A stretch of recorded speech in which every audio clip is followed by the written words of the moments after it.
What is going on today, Maureen? The garden is in! Well, actually, there's still a couple things I need to pot up, but they're in the studio and we'll look at that anyway, later. Well, whatever. This will be my June garden tour, and this is the first garden tour of everything in. The other garden tours were just, hey, let's take a looky, see what's going on. This is, let's go see what's growing on. Not that you could probably see it here, but it's chilly. There is a little splattering of rain. This has been ridiculous. I know there are some people in parts of the world where, you know, they've got the triple digits. It's like it's way too hot. Here, we basically have nighttime temperatures during the day. Well, that's what it is today. But what's been happening is we are hovering around 18 during the day. The evening temperatures will go down to 7 to 9. Today it was supposed to get up to 18, but it maxed out at about 15 degrees Celsius. So it is a chilly day. And this is making it very, very difficult to have things grow. I was kind of hesitant on putting some of the things out, like my peppers and my melons. I did get the melons out about a week ago because the temperatures were a little warmer. So I have no idea how things are going to be growing this year because the temperatures do play a part on some of the more long performing fruits and vegetables. So anyway, let's go and have a tour and see how things are. So the potato, grapes, melon patch, it looks great. These potatoes have been in for a long time. They are looking gorgeous. I did just put in a second batch of potatoes. So in the front, down below here, this is the honeydew melon. And then I have another melon up top, but I think I've already lost one. Yes, these are called gala melons. And so there is one there, and there is one there, and there should be one right there. But he looks kind of dead. Walking up to our grapes. Last year with the white grape, this one here, it didn't have very many grapes on it. It is a seedless, which is wonderful, but as you can see, it has lots of grapes coming on it, which is awesome. The Gewürztraminer, which again from the spring I thought was dead, it is still doing okay. I haven't looked into what should I do to help that Gewürztraminer, but it's buying me time that he's not well. And then if we just go over to our right, so this is the red grapes, and it does as well have lots of grapes getting ready to flower on it. And last year was the first year that it ever fruited, and we were blessed with 20 pounds of grapes. So this year I have a feeling we will see a whole lot more. And looking at the front garden bed, it does look a little weak to me because normally I would have straw bales all going along there. But as you know from my last tour, I'm not paying 20 bucks a straw bale. So no, we're not doing that.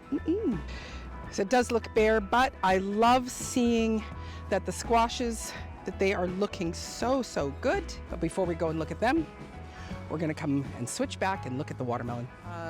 Along here, I do have the doll baby type watermelons, and also up here, I also have more doll baby watermelons, but they just went in this past week, so they're pretty tiny. And then if we look here at this one, that is my supposed to be gigantic watermelon. You know, I don't know the good varieties to buy that are going to be big, and this one was just called gigantic. That was the only one that survived. I know where I've seen Broke Farmer, and I've seen David Corey with the crop, and both of theirs, like, you know, the fruit is coming. And I don't know that this can be a contender for Watermelon Wars. So I'm just happy as a Canadian that I grow watermelons. Back to the squashes. And we'll also just peruse. This is all the surprise garlic that didn't get picked last year, so it grew. And we've just removed the scapes from it. And then I did plant potatoes all within this garden bed. So that's getting ready. Right here on the other side of the arch, I've got my cantaloupes. So we're gonna have this nice cantaloupes on this side and the honeydew and the gala melons on the other side. We've got some green Hubbard, and I do believe this is possibly a carnival squash, and then in the center I've got a zucchini, and I'm going to stake that zucchini to grow upwards. But I just have to talk about the poo-poo juice again. So this Hubbard squash here, you know, he was just to the end of the bag. I came, put my poo-poo juice on, 2 days later, he was touching ground. And then now we're 7 days later and we've got fruit, and look at the growth of that. Yes, poo-poo juice stinks, but it is your best friend for your garden. Look at how it made it grow. We just got our standard pot of mint. This is kabocha squash. This is a beautiful marigold in the center, but I'm looking for the little ticket. I think this one might be spaghetti squash. And again, none of these were coming over. And you know, and so to see this one here again, hitting the ground.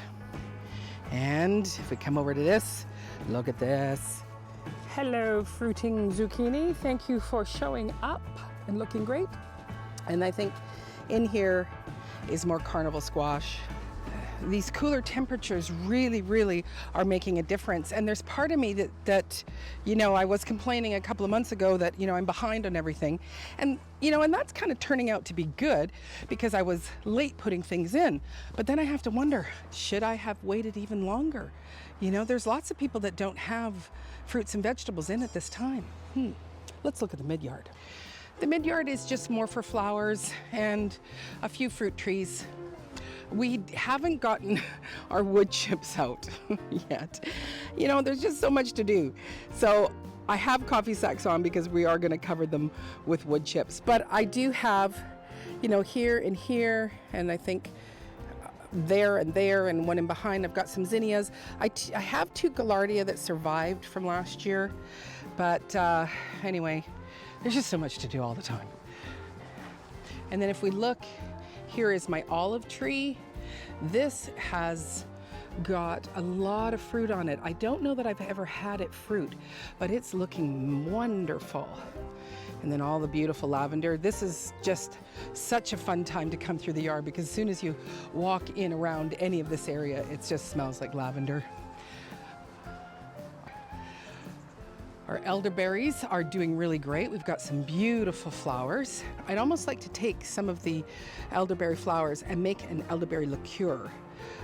This was supposed to be a fruit salad tree, 4 different fruits on it. All of them died except for the plum. So it's just great to see that there is some plums coming on it. Super excited about the peach tree. You know, the few little peaches have dropped off. It doesn't have too many, but it looks like maybe we're gonna get 5 good sized ones this year. So I'm excited about that. And then here I'm going to try doing the loofahs again in the pots because they did so well. That's where we got some decent sized ones. So there is one here and one on the other side of this arch for them to grow up in. And it looks like the magnolia is starting to get ready to flower, which is fabulous. Another beautiful scented tree in my yard. Now for the piece de resistance, the backyard. I had lots of ideas. Oh, but midway, let's look at my new little farm stand. Instead of building out of wood, we decided to use these wire racks that I had been given to me, and they are on an angle, which is great. So I have already sold a few things, but this was just some leftovers of growing. And then of course, you know, strawberry suckers that I had propagated, you know, of the alpine and the other ones. And we've got some zinnias, some borage, and lots of raspberries. I just prefer to dig up those raspberries and put them in pots and then just sell them. My tenant's little grow your own food garden is looking good. Our broccoli, oh, it's not getting a big head on it, but it's getting a good size. And again, been eating the lettuce and lots of things growing. Oh, back it up here. The peas are starting to come, which is awesome. Let's go in that backyard.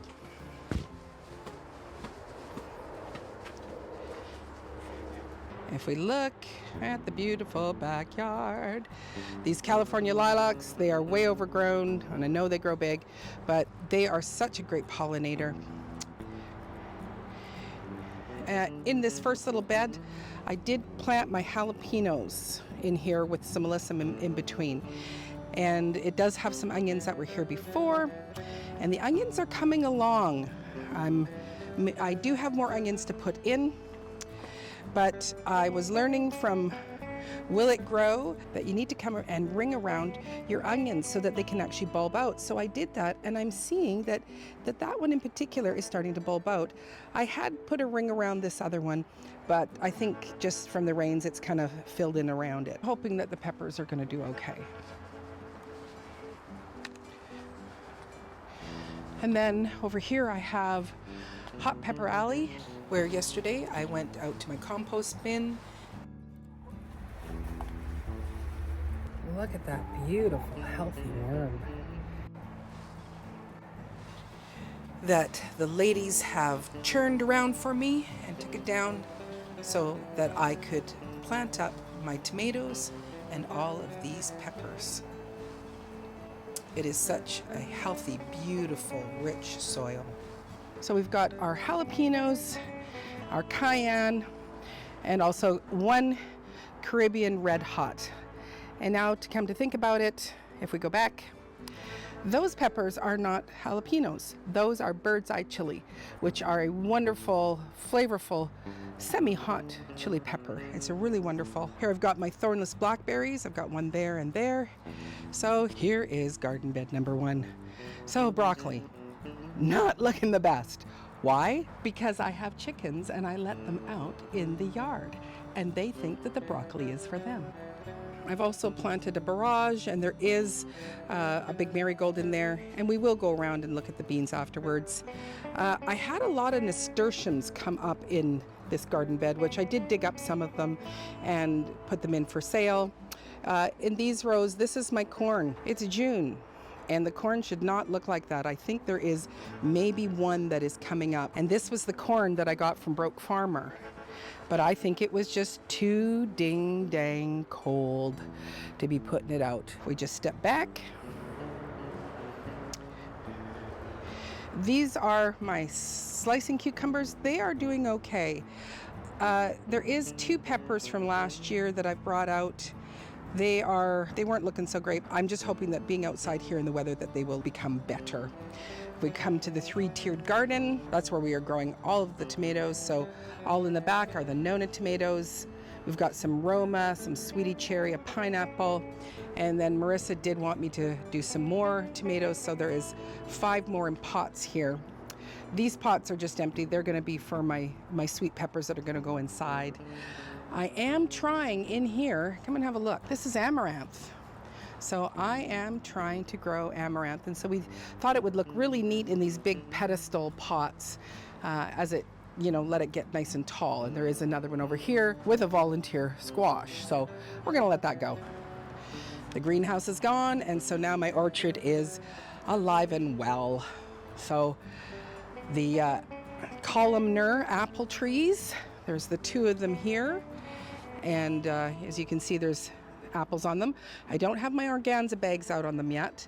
This Honeycrisp apple tree, we didn't get any fruit from it this year. I think it was struggled a little bit with our cold weather.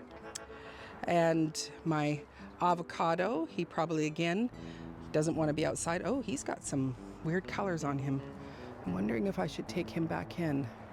Anybody know about avocados? Let me know. Lemon trees are looking good as well in here. This Meyer lemon, you can't quite tell because there is another lemon tree that's kind of fruiting up. He might be on his last legs.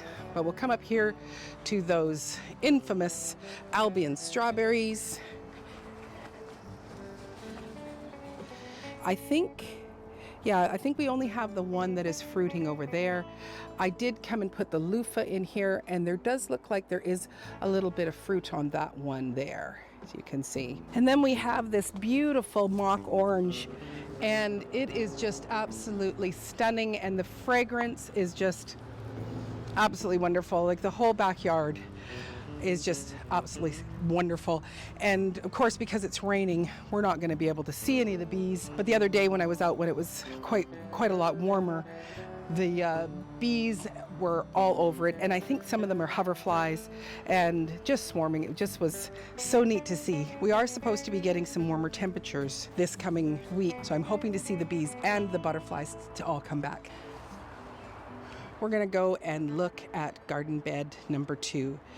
But to start, earlier today, this was all full of weeds. And I have 2 dear friends that are sisters from the church, and along with Marissa, they came this afternoon and weeded the entire garden bed. And again, that's been one of those things that's been heavy for me to go. I've not been well for a couple of weeks for different circumstances.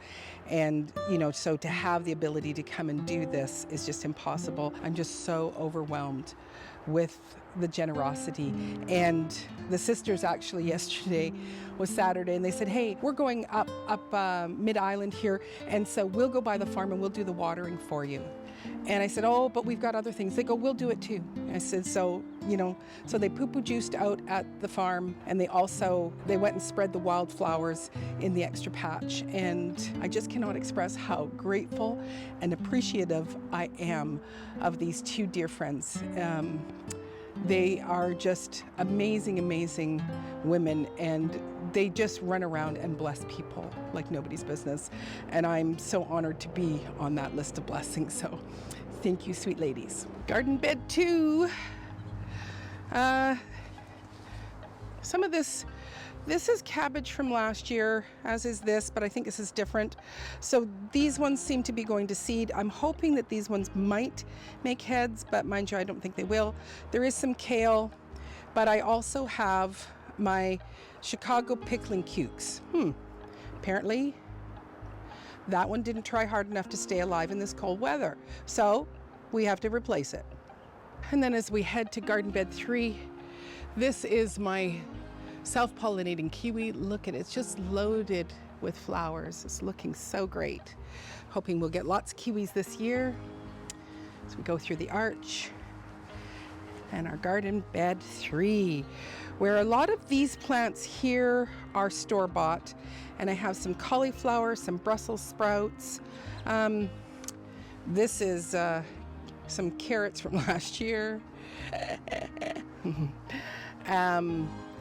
That is my propagated fig tree. It's looking okay, but we just have them there. So I do still have a spot here. I'm gonna put something that doesn't need a whole lot of sun, but this is the espaliered apple tree, and there are lots of apples on the tree this year. So again, need to get those organza bags so that they don't get all eaten up. Here is this turkey fig tree, and there looks like there's some beautiful, healthy looking figs on it. Looks absolutely wonderful.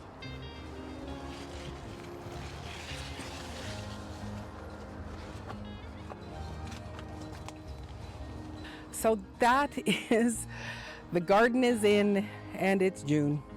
I hope you're having a great day wherever you are, and I look forward to seeing you on the next video. Take care. God bless.